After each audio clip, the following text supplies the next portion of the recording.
Good evening. Good evening and welcome very, very much to Conversations. We're in this segment of the program. We're very happy to welcome to the program Hamilton Fish III. And Mr. Fish is involved with, publisher of The Nation, an institution indeed within the publishing history of the United States. And Hamilton Fish, welcome very, very much to Conversations. Sure. I wonder maybe you might share your own background, how you got involved in understanding public affairs and so forth. You were at Harvard as a young man, but maybe share a little of your own historical development. And then we do, of course, want to center upon the fact that we're in the 120th year of The Nation magazine, but maybe you could share a little of your own background, if you would, and how you came to be concerned with public affairs. Well, I guess you'd say accurately I came in on the tail end of a generation of people who were educated in the crucible of American involvement in Southeast Asia. Mm-hmm.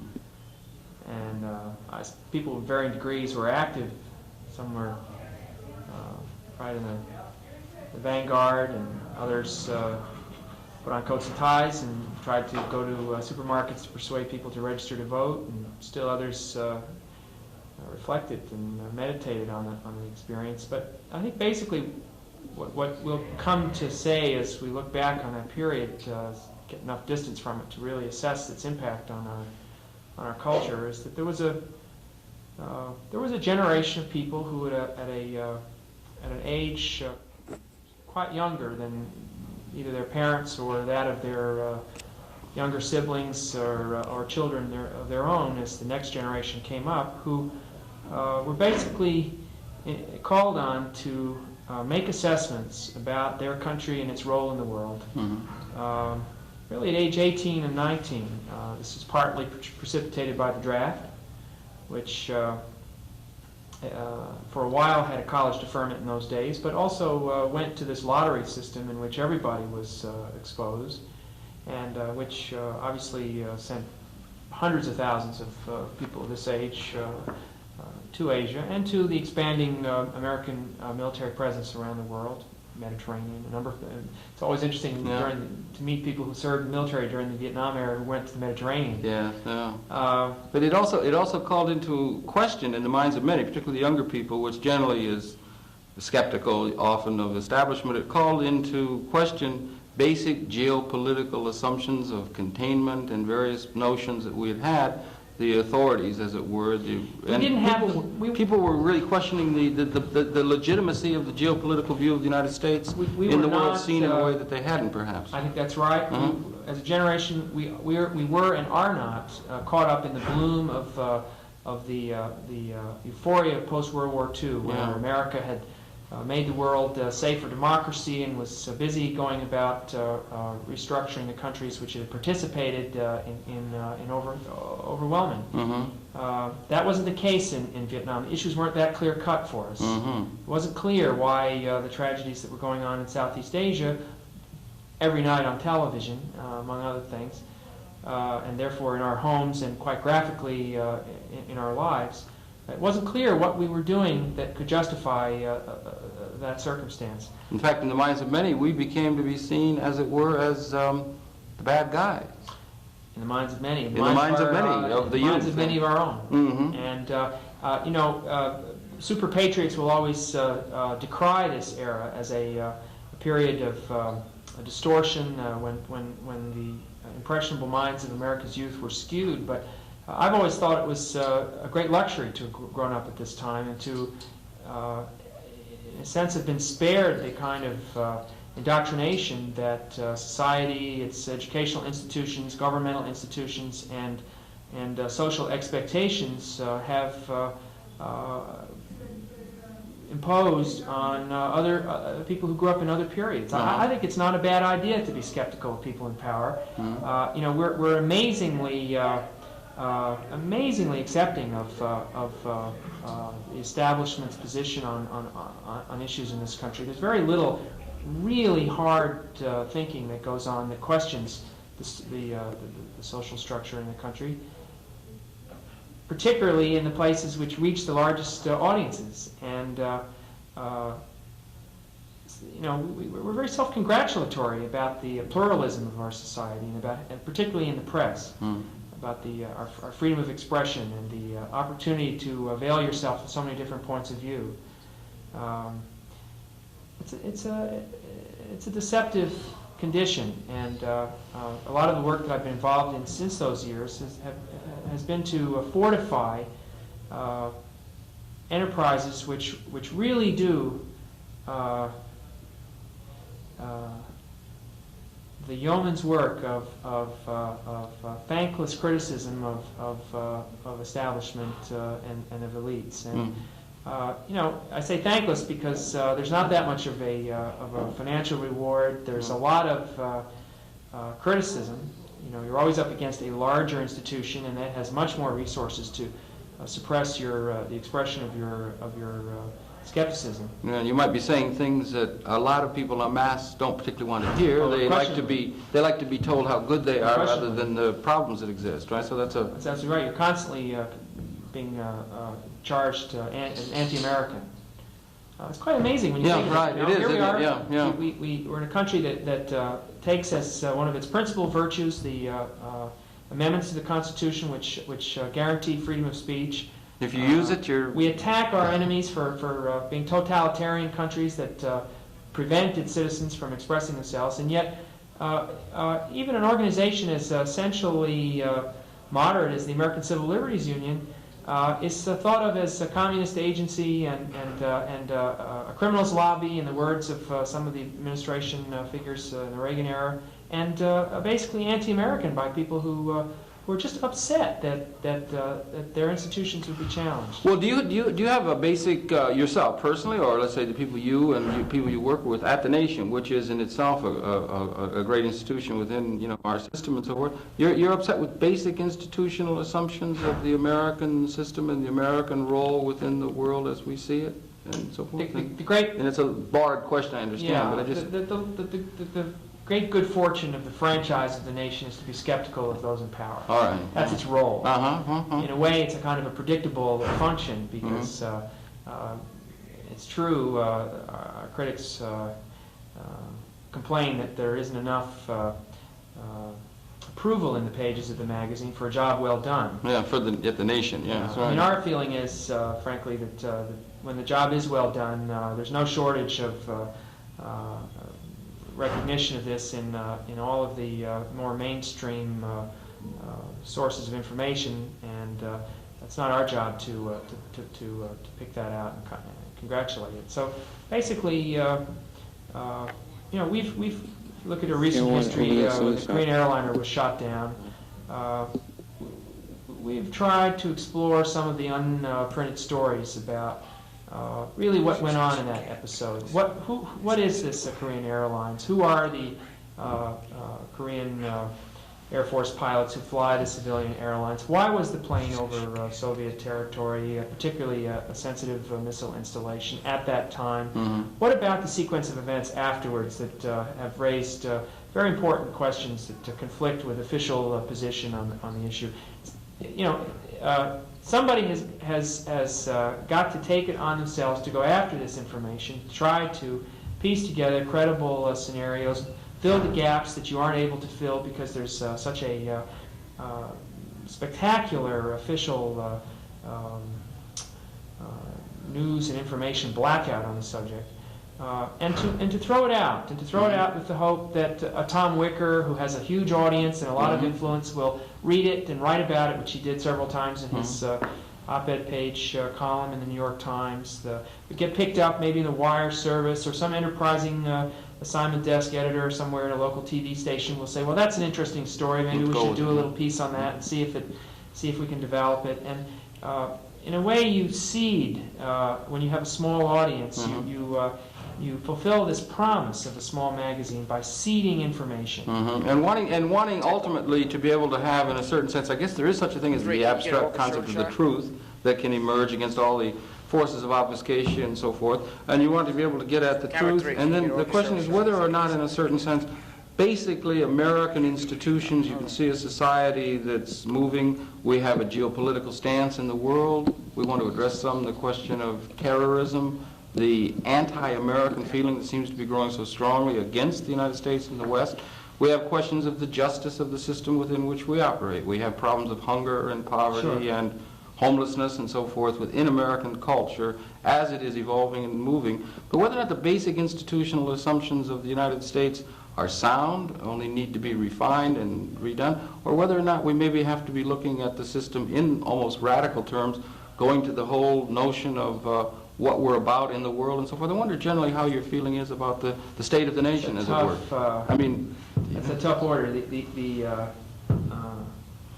The job of reforming the existing institutions is overwhelming. Yes. In recent years, the Carter and Reagan presidency, the reform has taken the rather simple black and white term of whether you keep it or whether you eliminate it. You pink slip an entire department. Yeah. The fellow, I remember, Take two. Carter had come into office on a similar platform as Reagan. He was saying that he was going to make government more efficient. That had been his record as a Georgia governor. He hired that extraordinary fellow who wrote that book, Up the Organization, Townsend. Yeah, that's right. And he didn't actually hire him. He approached him to see if he would be a budget slasher for him. And Townsend said, there's only really one practical way you can close one of these things. Monday morning, you put a sign on the door, you lock the building, you close up all the other routes of access, and you put a sign on the door, and you simply say that the building is closed, and the work that was being done in this building is not being done anywhere else.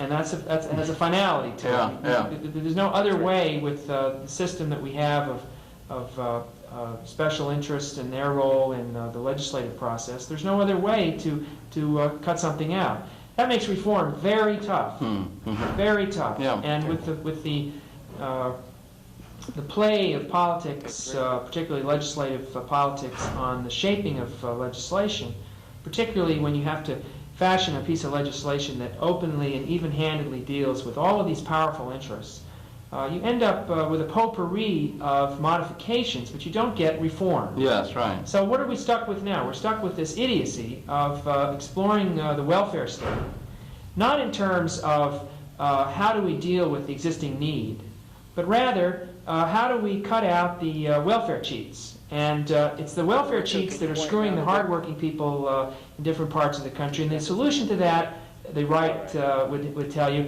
is to just gut the welfare program and let people go out there, learn to stand on their own. That's Ronald Reagan's version of the true message of America, that if you work hard, there's a reward for you. Well, it ignores history, it ignores social reality, it ignores all of the experiences of a sizable percentage of our population, as much as 30%, particularly vested in the minority population in this country, for whom it is simply not true that if you put your nose to the grindstone, you get some kind of magical social reward. Yeah, that's right. That's not how it works. You wouldn't have the degree of alienation that we do obviously have and might increasingly have if that were the case. And also it might ignore technological realities where technology itself is increasingly responsible for production, and the technology is owned by a very, very small group of people who have really an active portfolio ownership of the technology by which they receive income, and that the labor's contribution to overall production is decreasing through time. So that's another question in a certain sense. But well, you stop becoming a society of producers and you develop other economic sectors, which is not necessarily a desirable development at all. But it certainly harbors major changes in the way Americans think of work, our attitude towards work, and how we spend our time, both our working time and our leisure time. Yes. I mean, I think there's no question that the people who argue, for instance, that the Great Society programs have resulted in part in a perpetuation of the underclass, or if not a perpetuation, at least a contribution to the condition of the underclass. Well, there are statistical arguments that contribute at least partially to that conclusion. It's not the whole picture. The system hasn't really figured out a way to encourage people to work and to sufficiently and structurally reward that impulse. But it's not. The conclusion isn't then to come out and damn the whole this support system that we've developed, and all the people who depend on it. It's just wrong to take that position, and we're sort of stuck with those kinds of polarities in the debate today. In the absence of any alternative perspective in the mainstream discussion of these things is damaging to the prospects for reform. Go back to your question about, do we need radical revision of our institutions? There are very credible arguments that say we do. There's certainly a backlog in the administration of justice that is paralyzing to society's ability to deal with the criminal justice problems. Yeah. No question about it. How do you solve that? You wipe the slate clean and figure out a new solution? No, I don't think so. I don't think many people would argue that you should. There are those who theoretically argue, and you should look at those arguments. They're interesting, and they might contribute to a reformist direction that you could argue favorably to pursue. But yeah, I understand. They're complex questions, obviously, and thank Yeah. goodness, if I may say so, throughout the history of the United States, throughout the last 120-year history of the United States, we have had the nation which has been a voice of thoughtful concern, particularly a continuing concern with some of the plight and the condition of some of our underclasses, and a sense of social responsibility the nation has, which I would like to myself personally congratulate you and all the people of the nation on, and Wow. the long and rich history that you have had, and a continuation of that, and may you flourish and flower into the future, as it were, with the journal. It's a great and responsible voice. We've had good success with it. We have a terrific staff located here in Manhattan, and young and talented people who work very hard there. And in the last several years, we've experienced growth from about 20,000 circulation to now about 78,000. Well, good. Okay, Which is a big growth for that magazine of that scale. Yeah, it is, and particularly given its bias and so forth in a conservative era, in a certain sense we live in. But you can run against the stream in a certain sense, and give a certain kind of perspective on things.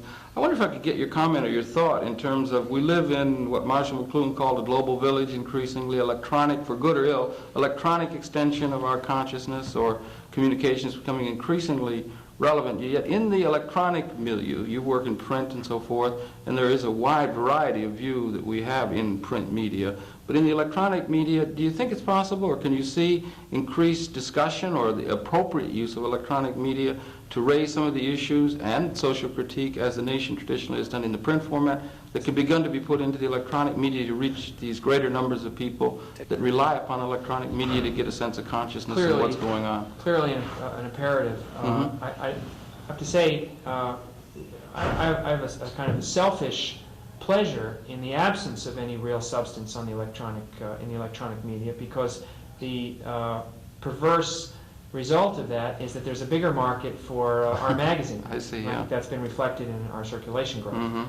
People who are not satisfied with the cult of celebrity and the vicarious relationship between the viewer and the lifestyles that are reflected in television, who want something a little weightier to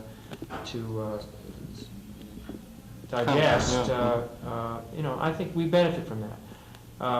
Whether you can then say that it's possible to translate the kinds of interests and the approach to those interests that are typified by magazines like this, and there are a number of good magazines like The Nation. I mean, there's Progressive magazine in Madison, Wisconsin. There's Mother Jones magazine in San Francisco. There's the Texas Observer, if you're interested in covering populist Southwest politics. Well, there's a whole array of things in print. There's quite a distinguished tradition in this area.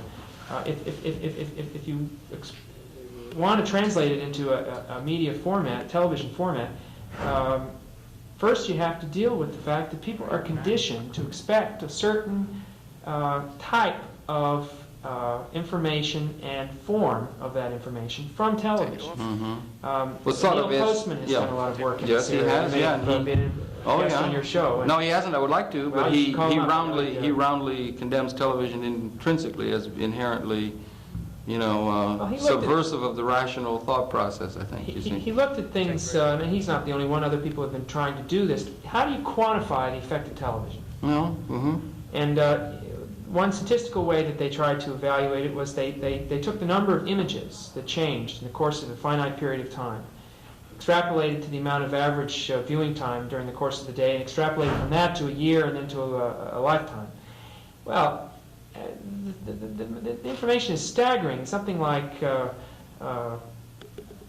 powers of 10 that you can't, that we don't have the vocabulary for. I don't know what comes Yeah. after trillion. Yes, I understand. There's something up in the in that altitude of multiple of images that are absorbed into the brain by somebody who watches 2.5 hours every day of television. Yes, indeed, yeah. What is the effect of this on people? Well, Marshall McLuhan used to talk about Yeah. that, and other people who have. It's more multisensual, certainly. It's closer to what we experience as we walk down the street through life than it is as we think rationally and linearly as we read print. Print is extended out into a rational pattern. And some Less people, retention.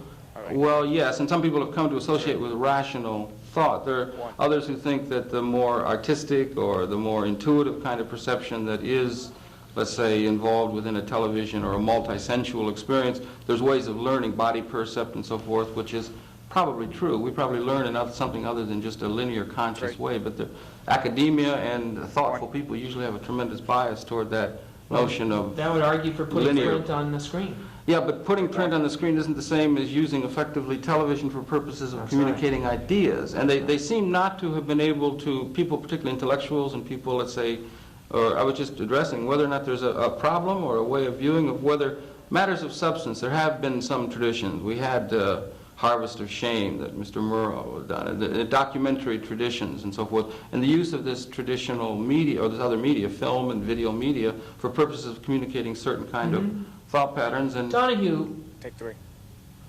Phil Donahue for show. whatever Yeah. one thinks of the program, it comes as close as I think any program that I could off the cuff identify to exhausting the subject in the time frame. Yeah. Within an hour, Andy. if you watch the show, you have a pretty balanced spread on the implications of the subject and its consequences to affected constituencies. And you also have this play with the audience, which is very interesting. Yeah, Because a lot of yeah, times he's a master at that, yeah. they go through a transition too. Now, can we see something like The Nation being put into that format? Or people from that perspective? We have Michael Parenti on this program who complained that there isn't enough within the electronic media, and Mr. Postman and others will complain the electronic media is too pervasive, but that's not going to go away. The pervasiveness of the media, I don't think, is going to go away. We have alarming figures on increasing rates of illiteracy and younger people moving away from print as a media. And this electronic thing, do you understand what I'm saying? Do you think we could it's important begin to make our understand the peace role of with the it, or you nation. could make your peace with it, or I something? mean, the role of a small magazine like this is to influence larger media institutions, part of its role anyway. And certainly, if the Rather program leads off the CBS Evening News with a story from The Nation, That helps. we feel like we're on television. Right, okay. All right. I personally don't see the likelihood of a kind of a Paley doctrine emerging in which the three networks or the fourth and fifth networks that emerge after all this cable stuff sifts through. I don't see the likelihood of setting aside an hour of prime time or even off prime time to make available to different perspectives and have a kind of spectrum of points of view. I think it's unlikely. Do you think there's any possibility of getting at what we call, if you're doing a small circulation journal, such as you do, that's we have a term in cable television they call narrowcasting, or the idea of being able to get to a relatively small one. Could you see this concept of narrowcasting being carried through in the electronic media? We had great hopes for this cable explosion. Right. People like us. We found that it was very difficult for us to take time away from the busy week of putting out the magazine to also try to run a TV show. Maybe we could get some advice from you on this. But it seemed as we were watching cable develop that more and more cable was really just aping commercial television. Going after the market. They had the reruns of, you could watch I Love Lucy on cable or you could watch it on network. And they were still, and the same with, Carney and that wonderful Honeymooners or something like that. Yeah, it's a classic, And it looked like those libraries were being bought up by cable stations and channels to make that kind of material available. I personally think if you watch HBO, it's very dissatisfying. It's a kind of cheap network. What about the idea that we have? It's a phenomenon, really, the growing phenomenon of video cassette recorders and networks of communication within a video format to That's where very people exciting. could use video within it. Do you see people of your persuasion, your thought and so forth being able to increasingly immerse themselves in that? Or what's I don't the know the future answer. implications of that, do you think? I don't know the answer. We've thought about a video cassette magazine show, which you'd rent, or maybe which you would subscribe to, and it would bicycle around 3 for a minutes. month. Things where it would deal with Take things one. of substance rather Yeah. than entertainment, in your view. I think the problem has Take been 3. that people are conditioned to expect something specific from television. Something entertaining. And they get Yeah. something entertaining, Yeah. and even more than that, Yeah. something superficial, not something that requires the same kind of investment as is required to get through a page of text in a magazine like ours. Yeah, it's a different I think it's thought hard. process again, right? It's a different learning process, Yes, right? it really is, and Uh-huh. it's a different personal application. Take one. There really aren't that many people who are likely candidates for subscriber to the Nation. You know, the universe is kind of narrow. It's only about, probably at the core, 500,000 people in the country. Uh-huh. There's more outside that 500,000, but the concentration of that universe is about 500,000. Yeah, you might then argue that the video process or film process is inherently superficial and it cannot be concerned with matters of substance would be No, the sense of it. It I think isn't. the way it's structured, Mhm. where advertising and audience and financing for production costs are factors which influence the choice of subject matter, that you're locked into a pretty limited range of possibilities. Well, you have to live within a real world. I mean, you do too in the Okay, publishing world. You maybe can't that- publish at a loss. I mean, over too long a period of time. Over 120 years. Yeah, right, as you have. One But do you understand what I'm saying? That's minute, just a all business right. reality. Maybe that's a business reality, Yeah. but I mean, for me, I don't believe, for instance, that something, in order to have value, has to be profitable. I Uh-huh. think it's quite possible for things that are not profitable to be very valuable. Oh, yes. And I think that as a premise is not reflected in commercial television. Maybe that's a Yeah. maybe it can't be, because Yeah. why would it be commercial if it were? So I should say 1 maybe minute. just television as we know it. Mhm. Even public television, with all of its aspirations to reflect a broader 50 choice seconds. than commercial television. Hmm. Even public television, I think, if you watch it regularly, you 45 find that it's got a pretty narrow 40 seconds. Purview. pretty narrow purview. Yeah, It's got a lot of English programming. 45 It's got a couple of public Take 3. affairs programming, but for the most part, when you think seconds. public television, you have a pretty coherent sense of what the limits are there too. A lot of good 25. stuff Take- is being take one. done. It can grasp the attention and so forth and so forth. And it would be 20 interesting if there could be a greater and wider variety of programming matter in terms of television 15. emerging. And if it were possible to have a translation of a narrowcasting concept 10, from the print media 9, into the electronic 8, media, I can't think of a 7, journal that would be able 6, to be in a certain 5, sense 4, in the van of that more 3, responsibly than 2, The Nation, which We'd love has to. been, We'd love since to. you are the oldest magazine in the world, and it might be well if you could be the first to help expand that vision. But in any case, no matter how you do it, I certainly want to wish you all congratulate you all on 120 years, and maybe there'll be 120 more Thank you. of the continuing journal. You provide well, and to wish you all the best as you move into that increasing communications world, and may it include increasingly video processes if possible. But in any case, I certainly want to thank you very much Thanks. for participating in the program. I'm sorry we've run out of time. We've gone talking at great length. Maybe we'll have to do it again down the road a little bit here. But I would remind you, in the cable television audience, it's been your pleasure then to have the Perceptions in of Hamilton Fish III, publisher of the Nation, the oldest magazine, I guess? Oldest weekly. The oldest weekly magazine within our society, and still performing a laudable position and job, and congratulate them all on that. Please stay tuned. We'll have more in the same general topic area coming up momentarily, but that's it for this particular section. We're coming right back, and Hamfish, once again, thank you very Okay. much indeed. Thank It's you. been a pleasure. Coming right back. Please stay tuned.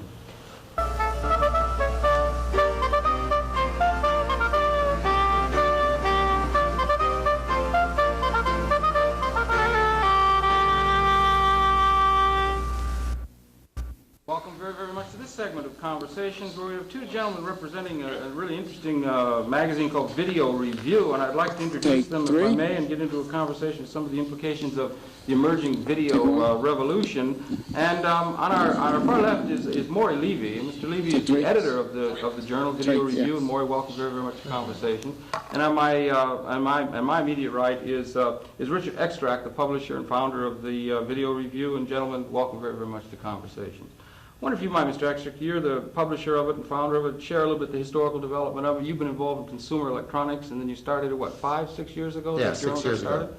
Well, at that time, I was attending a conference that the International Tape Association had on the future of home video, and it was easy to see that even though it was early for a magazine, this was going to be a booming industry, and certainly it's turned out that way. We were just saying earlier that almost a third of all homes in America now have VCRs, and by 1990, almost 80% of the homes will have a VCR. It's amazing, isn't it? So you've got 30 million homes now have a VCR? Just about, yes. And that's been growing rapidly in the last year or so. I think the industry sold about 12 million in the past year. Boy, you were in on the ground floor then, in a certain sense. And the dimensions and implications of that are great, because it's a whole way of people having information apart from our established broadcast, cable television, and so forth. It's Indeed. A whole new world, and it has implications in terms of information. Every possible area, and it's so inexpensive that everybody can afford it. I mean, people are, it's become almost habitual for many people to go home and rent 2 movies on a Friday night on the way home from work, or spend their weekends watching their video machines. Yeah, it has, and there will be new kinds of, and also as they have more and more units in the society, there's going to be more and more variety of programming, I suppose we'll see, other than, not that they're not going to be there, and well should be, our blockbuster movies that sell in the millions and so forth. There's going to be a wider variety of subject area, perhaps, that people are going to be able to adopt to and utilize video in a new kind of way, right? And very inexpensively again. In fact, I think we were talking earlier, there are a number of companies that would like to sponsor videotapes so that you can get these products for almost nothing if you're willing to listen to a commercial. Yeah, why not? You have magazines that do that and so forth, and why not? So the model of magazines and print can be picked up in a certain sense with this concept of narrowcasting in the video experience as well. You've been with the Journal more about a year or so now. A little less than a year, yes. And I suppose everyone there at the Journal, everyone in the business is happily surprised at the growth of the We're video very experience. excited. We're at the right place at the right time, and we're at a time when this is really taking over everything. Television is no longer the key. Television becomes a part of video. And the cost is an interesting factor in this whole thing. It's one of the few things in the world where the cost has come down significantly, allowing more and more people to have access to it. The first VCR I bought, I guess, was a Pioneer about 8 or 9 years ago. Yeah. It's about the size of this stage. Yes, it cost about $1,200 back then. To get twice that technology now would cost about maybe $300. Yes, right, yeah. And small. And very small. Sort of like the chip, the computer chip itself is a thing like that. It's getting smaller. It's been getting cheaper. The economics are getting a little bit screwy now with the yen and so forth, so prices might kick up a little. But basically, it's very accessible. The hardware is very accessible. The hardware is very easy to understand. People aren't intimidated by it anymore. One of the things we're doing at Video Review is trying to make it more accessible, trying to take away that intimidation factor. Yeah. It's no longer just a hobby. It's something that everybody's living with. Yeah. And that goes through right to the software. Yeah, right. And that hardware development is going to continue right on into the future. We'll have chips that will put information on, and there are implications of an almost synergistic, almost exponential increase of technological capability and the uses of it. I wonder, do you think that you're going to have increasingly, television traditionally has been a medium where people have seen television programming coming from back in the 40s and so forth into their homes. They've seen that. Do you think there's going to be increased use of, let's say, what do they call them, camcorders? People are going to start recording and using and making television themselves, their kids at the school play, and that sort of thing, and have a different relationship to video that's more active and participative on Very much so. Camcorders right now are the hottest category in video. Camcorder sales last year were just skyrocketing. And people are realizing that it's they're very easy to work. There are a number of formats out there, somewhat confusing some people, but you take Sony has an 8mm format out there that is not unlike actually a little bit easier than the old 8mm movie cameras we all grew up with. A lot easier. A lot easier, yeah. And it's a box. You hold it in your hand, and it's not unlike the Brownie that you just look through, point and shoot, and you have it. Yeah, we have that. Then we have VHS and the traditional one. You have VHS. You also have VHS-C, which is a format that a number of companies, JVC leading the way, has come up with. Is that one of those little cassettes? That's a smaller VHS cassette that fits into an adapter, and you can play on your normal unit. Is there a clear winner in terms of formats as we look ahead in terms of that camcorder market for the general society? I mean, a clear format winner, the 8mm, the VHS, or is it likely to be a breakup of? Do you understand? I mean, we're at a very interesting time in the marketplace. We're at a time where the formats and the companies representing them are about to start playing hardball. I would have thought. Yeah, and because the market's big. Well, the 8mm people will tell you that 8mm is the future and throw everything else away. And people who are putting out the VHS-C format will say that no way 8mm is going to make it. Stick with VHS. Trust us. That's why I asked you as an editor with an impartiality of these questions. It's too early to tell. You can't tell. You can't really define it yet because both systems offer advantages. The VHS group has enormous marketing clout, and the 8mm does offer certain advantages. The claim that they make is this is a first-generation product. The other is several generations down. But the consumer is the winner either way because with both of these miniature products today, I went to India with a Sony camcorder in December. It was so easy to use. It was just a pleasure. And both products offer the same level of convenience, so it's a matter of marketing. And you're still getting good quality. Excellent. That's what's interesting because it erodes the price and the quality keeps getting better all the time. One of the things that the 8mm people are pushing, and this is in fact true, the sound quality on 8mm tapes, take away the video itself. I mean, you can use 8mm tapes just to record audio, and it's better than just about anything you can find. So it has a double whammy for the buck. It's going to be increasingly as we get better sound television sets and so forth. And the sound stereo television is coming, isn't it? Increasingly, so the sound consideration is there. All of these things are questions that are of great importance. Still, at the core of it is, in the core of your magazine, still has to do with the distribution of video software. Movies, obviously, just as they did in cable television and other pay services, have been the primary motive, and they've been the primary motor for the businesses. And the same with our video stores. The distribution of video tapes has been the primary movers, have been the big blockbuster movies that sell in the millions and so forth. Am I correct in that, and would be expected to be so as we move ahead? That's what drives the market. That's why in this particular issue of Video Review, you'll see a cover slash that has Back to the Future heralded on the cover. We wouldn't necessarily put a cookbook on there or a golf tape, but that doesn't make them any less important or really any less significant in the video revolution. Back to the Future, fine. The Ghostbusters, fill in the blank, whatever you've seen, the blockbusters. The movie business has become very strange itself. There are only so many films out there and so many films you'd want to watch theatrically. There are many more titles out there, just how-to, info-vid, kid-vid, titles that make a lot more sense to have in the home, that are sell-through products in the sense that they're no more than a book, price-wise. And you can play them over and over again. They demonstrate a lot more than you can really get from a book.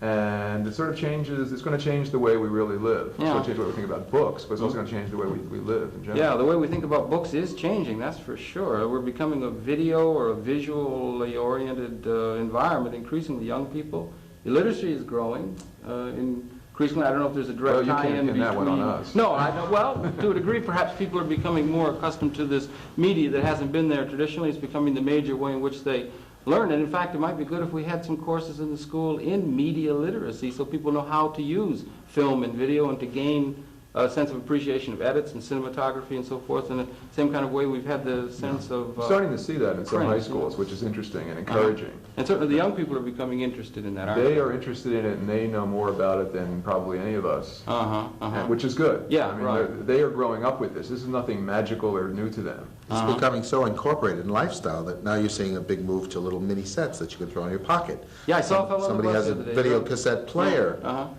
that's portable with a TV set, so they combine units.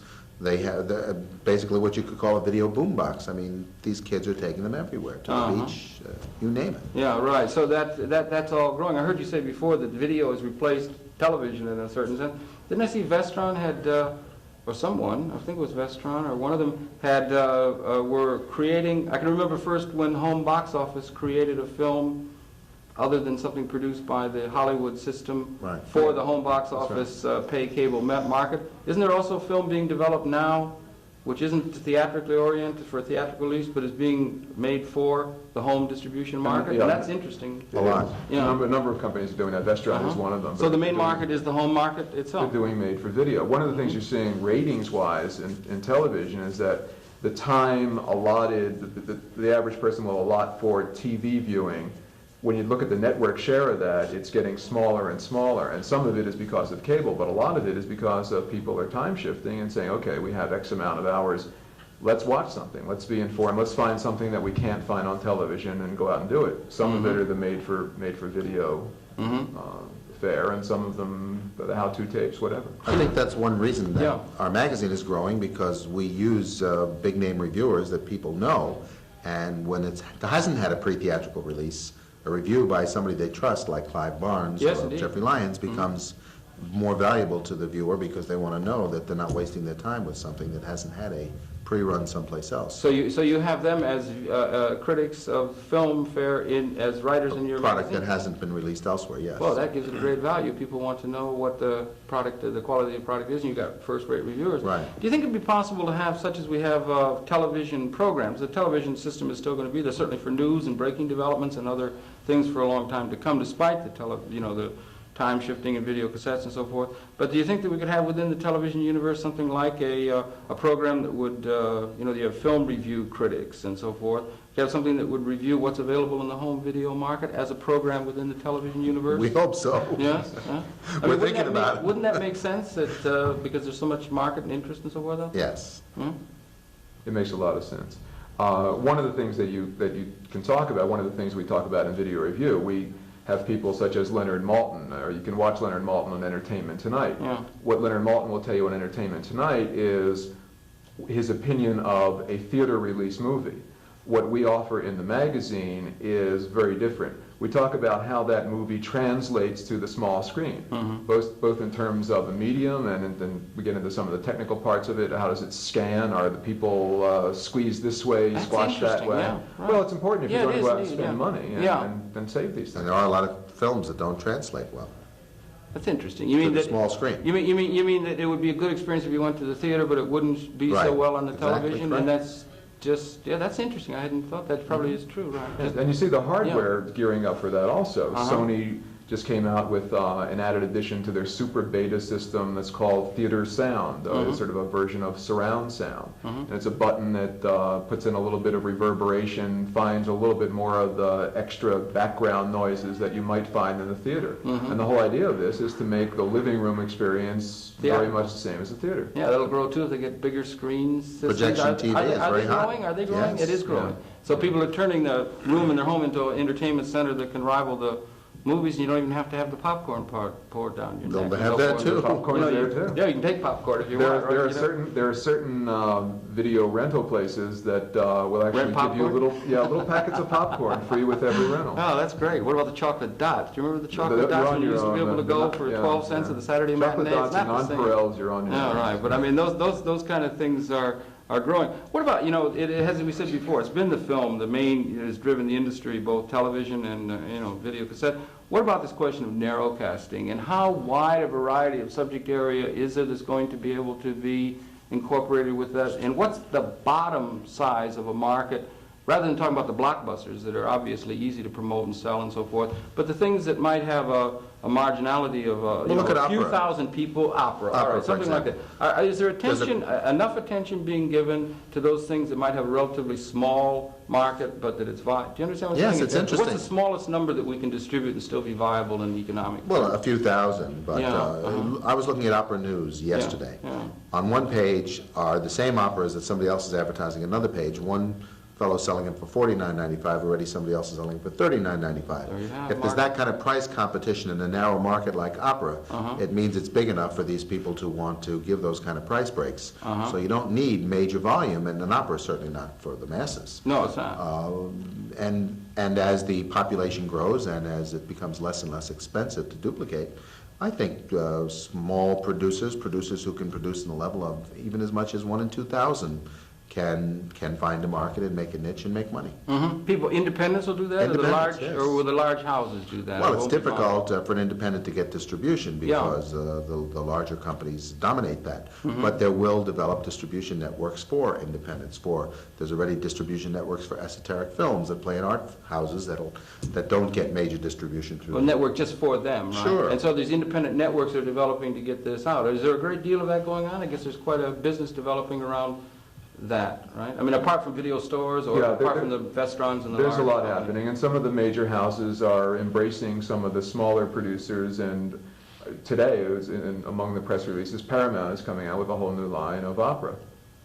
It's not something that's going to perhaps rival the sale or rental of Witness or one of their other major releases, but it's something that they feel is important for them to represent within the scope of their market. And ballet and dance. I mean, there are just so many categories. Yeah, well, there are so many categories of things that might really be high quality, or particularly you've got a tremendous interest in a person. Chess. I mean, somebody's really interested in, and there'd be systems of distributing those things other than, if you go in a video store now, it's mostly movies, or they're beginning to have other things, you know. Depending on the store, the larger stores have a broader selection. They're having a broader selection, and there will be a broader selection all the time emerging, and then maybe some mail order systems and so forth and that kind of thing. And then there would also be a pattern of other kinds of things. If you get into that area of narrowcasting into smaller things that aren't blockbuster interests, then you begin to, what about the implications of educational things that have to do quasi-documentary things, increased use of the video format for what is broadly thought of as educational purposes? And can we see an expansion in terms of that? Well, he was just talking about the National Geographic series. I mean, there's so much there. The That's in potential is public television service there, right? Yeah, and Vestron just came out with the National Geo series, and again, it might not be the kind of thing that you would have the time to watch at home, but you'll go to a store and you'll rent it, and maybe you'll get hooked on it, and maybe you'll buy it and want to watch it over and over again. A number of films are having a very big second life at home. I just did a review for an upcoming issue on a film called Streetwise, which was out in the theaters. Not a whole lot of people saw it. A good film. A very good film. Right. I think it's going to be bigger on home video than it was in the theatrical market. Does that happen? I think it will, in my opinion. It happens because home video is becoming very much a family affair. And when you go to the movies, okay, the kids are out here, nobody wants to do things together. We did an issue a couple of months ago with some celebrities talking about how they felt about home video. One major politician was talking about how it brought her family together. Yes, indeed. They never did anything together. Yeah, Suddenly, they're together and they're watching things on home video. You can see a documentary like Streetwise about runaway kids. Being brought into the home and the family being brought together by watching this together and sharing it and maybe talking about it, and it's a whole separate... Yeah, absolutely. No, it is indeed. And that's not to mention the camcorder where you get the, you get the bar mitzvah and you get the thing, and then you really get a family connect, or Aunt Sarah, that kind of thing, which increasingly they'll be able to do that. But I mean, we'll be able to get down to where, if you look at print and you go to a print stand and you look at the variety of magazines that are available to you just at, let's say, Grand Central Station or something, it's incredible. It goes from the wide variety of art criticism and all. Can you see that being an analog or a comparison with video, that there would be ways in which the variety, let's say the variety of material that you would see at a print-oriented bookstore, well, a bookstore is going into really a wide variety, but in magazines, can we see that kind of a variety of things becoming part of the distribution system of video? Or will we get, we've done programs with The Nation and other things, will we get a variety of opinion that will be somehow translated, the variety of opinion and thought and criticism and so forth of the society that's in print would become somehow encapsulated or incorporated within this video system? Or is it going to, do you understand what I'm saying? Yeah, in a sense, it's a function of marketing. When you look at the fact that you can walk into, in the number of neighborhoods now, you can walk into an average supermarket or an average 7-Eleven and get a blockbuster film. Yeah, but you're not going to get, you're not going to get Life magazine, you're not going to get People, you're not going to get The Nation, you're not going to get The New Republic, or that variety of thought that there is in print. is not yet manifesting itself in video? Maybe it's just you need entrepreneurs to do it. I just, you know what I'm saying? Well, video Or publishing is it inherently that video is something that isn't going to, you know, go into the kind of detail or thoughtful way? No, I think at some point when you go to a has? bookstore, Yeah. you'll have an equal number of video titles as books Yeah. on just as wide a range of subjects. But if you want timeliness, news, you're going to depend on the tube for timeliness because you Yeah, can't, you're right. There is a can't certain pre-record time. that, No, I but you know. can, if sex education, if you Yeah. want to, you're not going to go to a movie house to watch a thing on sex, but at home, it's a lot better way perhaps than reading a book. Is it true that you're getting increasingly in bookstores videos? Absolutely, yes. And what's the growth of that? And what's the future of that? I mean, are you got any figures? Sky's the limit. No, I mean, like Doubleday in the large houses, are they getting a section of video? A lot of the companies are going into that, and again, price plays the major role in that. They're making it so inexpensive that you walk in and you suddenly see, wait a minute, the video costs the same price, maybe even less than the book itself, and it's not necessarily. I bought some books the other day. Yeah. One was $24.95 list, one was $19.95. Right. I think they gave 20 off, but, you know, the Yeah, that's videotapes fine. are not more expensive than that. Well, now, when you say they have a book and then a video, do they have a book that comes out and there's a video that's accompanying the book? There are that too. Or are there happens videos also. separate? Are there what format? We have old films that are marketed. What's marketed in bookstores? What kind of films are marketed? Videos are marketed in bookstores. You see a lot of Classics. Classics. So you get Treasure Island or something. Sure, That would be a yes. film version Yeah. with Huckleberry Finn. Yeah. That kind of thing, right? How-tos, tennis, golf, swimming, you name it. And they're beginning to do that increasingly through Absolutely, bookstores sure. rather than through Yeah. video stores, Yeah. right? And That's they're both. interesting, yeah. And you can how-to see it- titles make a lot more sense. I mean, if you're standing at a bookstore and you want to find out how to strengthen your backhand in tennis, and your choice is between a book of the same price as a video cassette, I would be certainly more tempted to get the video cassette and see some live action. I mean, it's a lot easier to watch somebody when they're giving you a demonstration, Oh, yeah. watch them move, use your VCR to be able to freeze frame it, slow them down, do some slow motion, reverse it, watch it again, than it is to open the book and read this and try to say, wait a minute, what's he talking about? Yeah, I'm but not you're quite probably sure. you're probably prejudiced Of course towards I'm video prejudiced. processes anyway. No, but it's good stuff. I buy I'm just cookbooks kidding. because No, I like quite, to I cook. understand. Yeah, right. But now I'm finding myself turning to videotapes as well, because as he said, seeing somebody throw a pinch or whatever it is into the pot is a little different than reading it and trying to estimate what they meant. So there are values to both. The printed page is not going to go away. You still hope they're going to read video review.